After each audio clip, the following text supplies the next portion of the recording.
Hello, friends. Today I'm going to talk a little bit about web cameras, DSLR cameras used for video, and lighting. I've been getting a lot of questions ever since we got stuck at home. So today I'm going to talk a little bit more about some of the tools that I'm using to up my game for my conference calls and video production.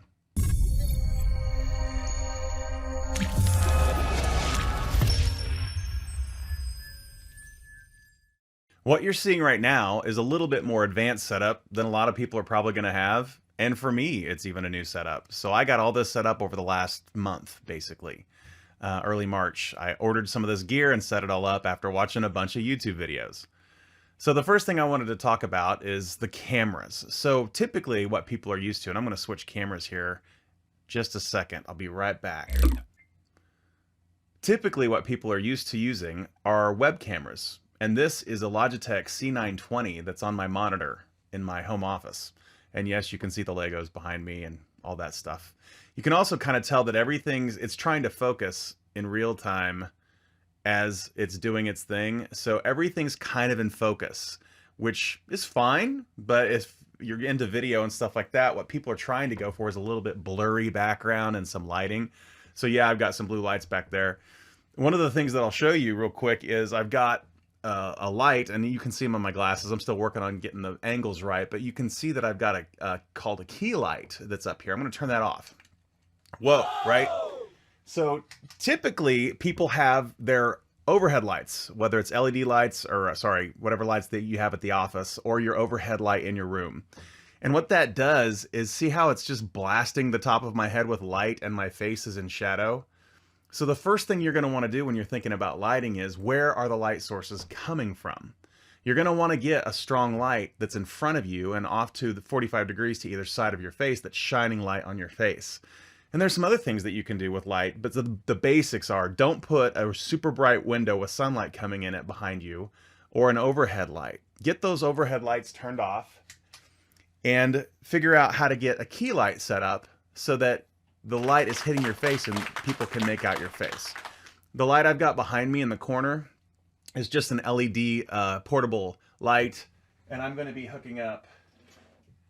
I'll be hooking up this Philips Hue light so that it's a more permanent solution here soon, and these can do all the colors too. So that light back there is an RGB light, so it can do all the colors. And of course you can control it with your phone, but I don't need to go into that and make it red and all that kind of stuff.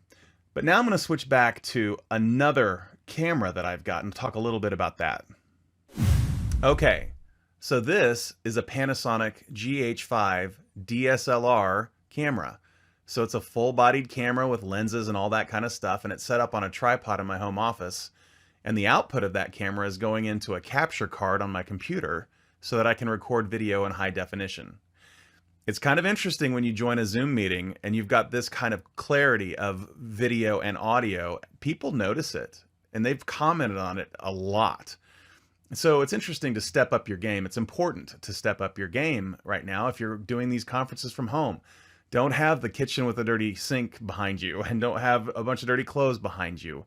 And yeah, virtual backgrounds are fun, but it'd be really cool if you could actually have a real background behind you that's just a normal part of your home. And you've got a decent camera. It just feels more authentic, I think, than having San Francisco's bridge behind you. So that's the first thing I wanted to talk about today, was cameras, so webcams and things like that. The next thing I wanted to talk about was just something I learned that was kind of interesting about lighting.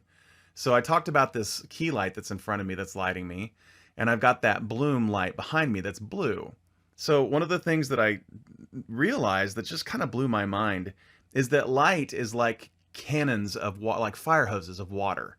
So the light in front of me is blasting water at my face, and that light behind me is blasting water from behind me at the back of my head.